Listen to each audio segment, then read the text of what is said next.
He was 16 years old when the ringing in his ears became unbearable.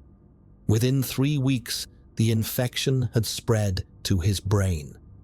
And what happened inside his skull was so horrific, even his royal surgeon couldn't watch. The details of his final days were deliberately hidden from historical record, but medical documents reveal something far worse than anyone imagined. You think medieval medicine was primitive? What they did to this teenage king makes modern horror films look tame. His screams echoed through the palace walls, his body convulsed in ways that terrified even the physicians trained to witness death. And by the end, the smell of rotting tissue was so overwhelming that courtiers fled his chamber, leaving him to die with only his mother refusing to abandon him. Please don't forget to subscribe. This medical nightmare will change how you think about royal history. This is the story of Francis II of France and how an ear infection killed a king and changed the fate of 3 kingdoms. January 19th, 1544. After 11 years and 3 months of marriage, Catherine de' Medici finally gave her husband Henry II the son France desperately needed. But from the moment Francis drew his first breath, courtiers noticed something wrong. His crying was weak, his color was wrong, his body was frail. While other royal babies announced their arrival with robust screams that echoed through palace halls, Francis barely whimpered, as if his body knew it was already losing a battle it would never win.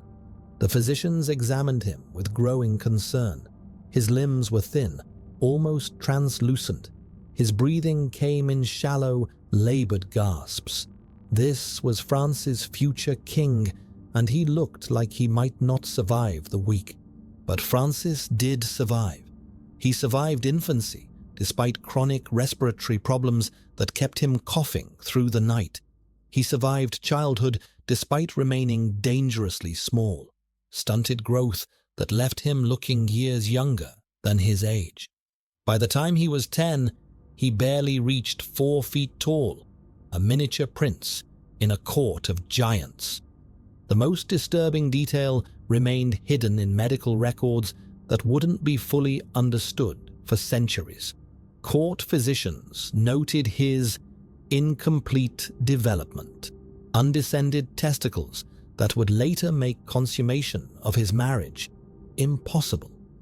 His body wasn't just weak, it was fundamentally broken in ways that shamed him and made him the subject of cruel court gossip. He could never escape.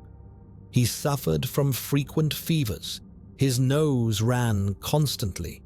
The coughing never stopped.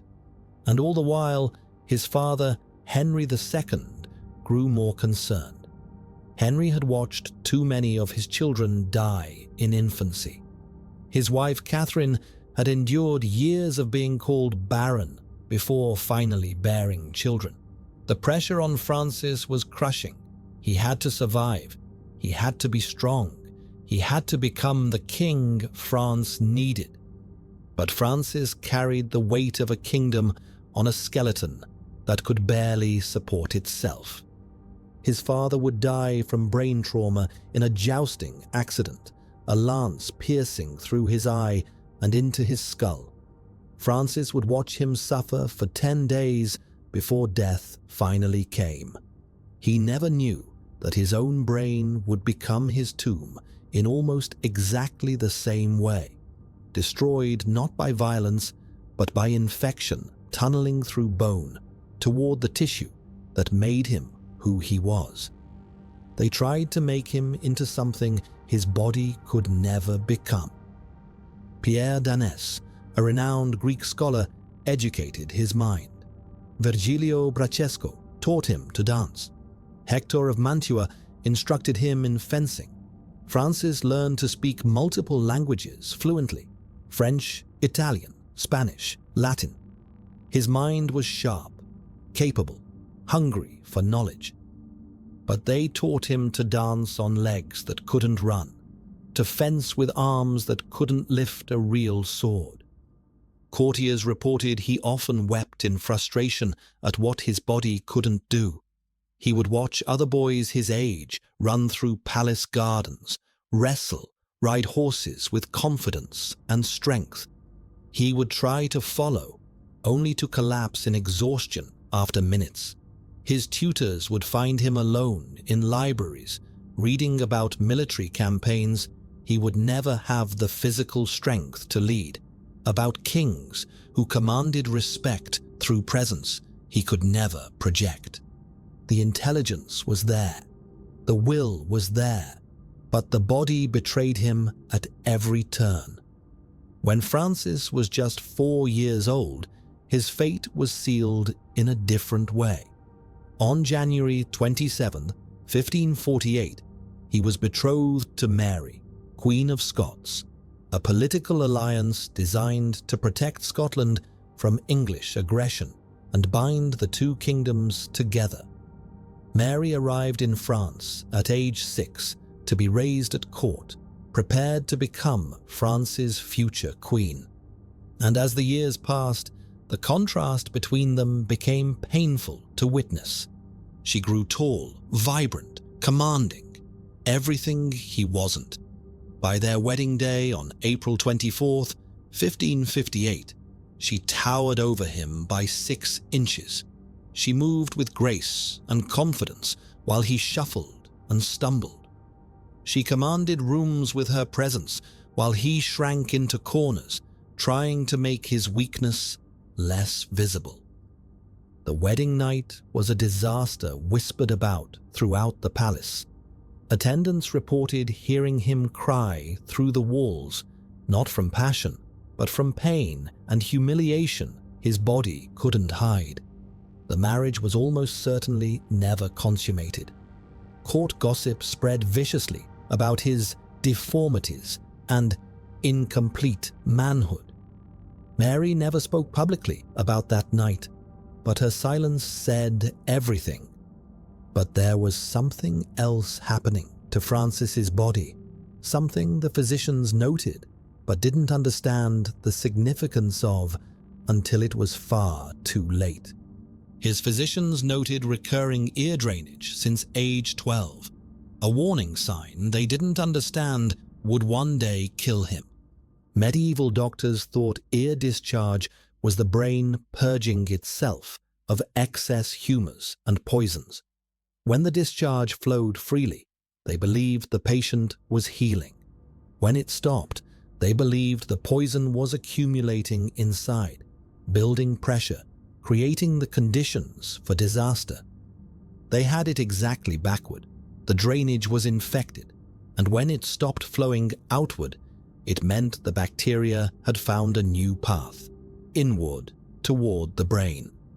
June 30th, 1559. Francis watched his father, Henry II, prepare for a celebratory jousting tournament. Despite his wife Catherine's premonitions and pleas for caution, Henry insisted on competing. During a match against Gabriel de Montgomery, the lance shattered. A splinter pierced through Henry's eye and drove deep into his brain. For 10 days, Henry II screamed and convulsed as his brain swelled and bled inside his skull. Ambroise Paré, France's greatest surgeon, tried everything. Nothing worked. On July 10th, 1559, Henry II died in agony from brain trauma. Francis watched his father die from brain trauma, never knowing his own brain would become his tomb. At 15 years old, Francis II became King of France. On September 21st, 1559, Francis was crowned at Reims Cathedral in a ceremony that revealed everything about what was to come. The crown of France, heavy with gold, jewels, and the weight of history, was placed on his head, and immediately his neck couldn't support it. Nobles had to physically hold the crown on his head during the ceremony. His neck couldn't support the weight of the kingdom. It was a symbol impossible to ignore, a physical manifestation of his inability to bear the burden now thrust upon him. Courtiers exchanged nervous glances. This was their king. This boy who couldn't even hold a crown on his own head. Francis chose spectanda fides. This is how faith should be respected, as his royal motto. He selected the sun as his emblem, desperately trying to project strength, power, radiance. But everyone knew the truth. Real power didn't rest with Francis. It belonged to Mary's uncles, Francis, Duke of Guise, and Charles, Cardinal of Lorraine. Technically, Francis was a legal adult at 14, and no regent was required. But reality made a mockery of legal formality. They ran France while he sat on a throne his body could barely occupy. Under Guy's control, Protestant persecution intensified. The kingdom fractured along religious lines, Catholics against Protestants, with violence erupting in streets and countryside. Scotland began to rebel against French influence. The treasury hemorrhaged money Francis didn't know how to manage, and through it all, Francis sat powerless, too weak physically to assert the authority that was legally his. While England's boy King Edward VI had terrorized his realm through ideology and religious extremism, France's boy King Francis II was powerless, and everyone knew it. Within months, his physical weakness would cost France Scotland. His inability to rule would spark assassination attempts. But none of that would matter, because something was growing inside his skull, something his medieval doctors had no name for, something that would transform his final weeks into a medical horror show that would haunt everyone who witnessed it. First, he had to lose a kingdom. Only then would his body begin its final, grotesque betrayal. Francis II inherited a kingdom he couldn't physically control. Within 6 months, he would lose Scotland, face assassination, and watch his authority disintegrate. But the real enemy wasn't political. It was growing silently inside his temporal bone, tunneling through tissue and bone toward the center of everything that made him human. February 1560. While Francis struggled to project authority from his throne, Protestant nobles gathered in secret, plotting something that would expose just how powerless their king truly was. The conspiracy was led by Jean du Barry, Seigneur de la Renaudie, and the plan was audacious. Kidnap the 16-year-old king, arrest or kill the Guise brothers who controlled him, and install Antoine of Navarre as regent. They called it liberation. The Guises called it treason. On February 12th, 1560, the plot was discovered. What followed was a bloodbath that Francis could only watch from castle windows. March 15th to 19th, 1560. The chateau of Amboise came under siege as hundreds of Protestant conspirators attempted to storm the castle. They failed. The Guises' forces were better prepared, better armed, and utterly ruthless. Conspirators were captured by the hundreds, and the Guises, Francis's uncles who ruled in his name, decided to make an example that would terrify all of France into submission. Public executions began immediately. He watched from castle windows as his uncles orchestrated the bloodbath. Men were hanged from the castle battlements, their bodies left swinging in the wind where everyone could see them. Others were drowned in the Loire River, tied in sacks and thrown from the bridge. The most prominent conspirators were beheaded in the castle courtyard. Over the following weeks, Approximately 1,200 people would be executed. Francis was forced to witness it. A king must see justice carried out, the Guises insisted. A king must not flinch. But Francis did more than flinch. Court observers noted he vomited repeatedly during the executions.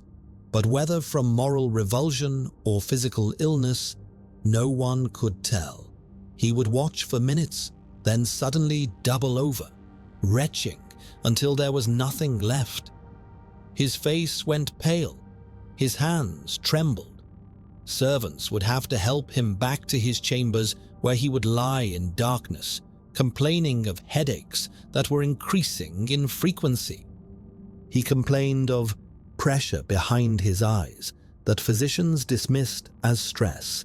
His balance seemed off. He would stumble on perfectly flat floors, touch his temples as if trying to push something out. The political consequences were immediate and disastrous. Rather than intimidating Protestants into submission, the violence at Amboise hardened their resistance. It created martyrs. It proved that Francis wasn't a king. He was a puppet whose strings were pulled by the Guises, and everyone knew it. A king who couldn't watch executions without vomiting, couldn't rule France at war with itself. If Amboise proved Francis's weakness, Scotland destroyed what little authority remained. By summer 1560, Protestant Scottish nobles were in open rebellion against French influence. They had English support. Elizabeth I saw an opportunity to break the ancient alliance between Scotland and France.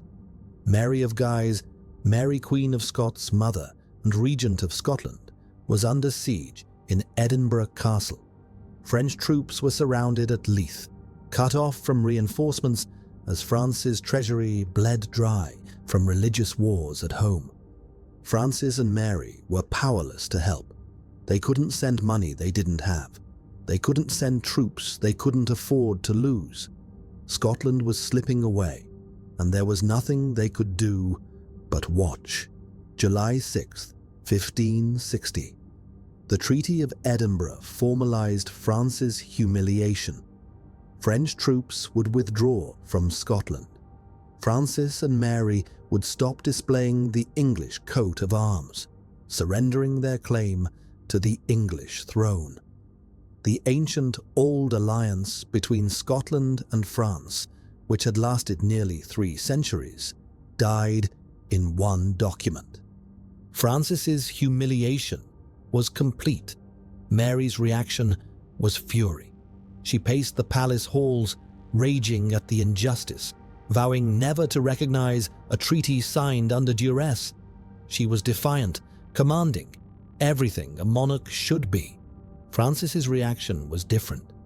Witnesses reported he simply stared at the treaty, then asked to lie down, the first of many strange episodes courtiers would later recall. He didn't rage. He didn't even seem to comprehend fully what had happened. He just looked tired, defeated, ready to retreat to darkness. The symptoms were escalating, though no one yet understood what they meant. By summer 1560, his fatigue became impossible to ignore. He struggled to stay awake during council meetings, when he could attend them at all. Fainting spells were attributed to summer heat, but they happened in cool rooms too. Servants noticed him touching his ears frequently, wincing, adjusting his head as if trying to find a position that didn't hurt.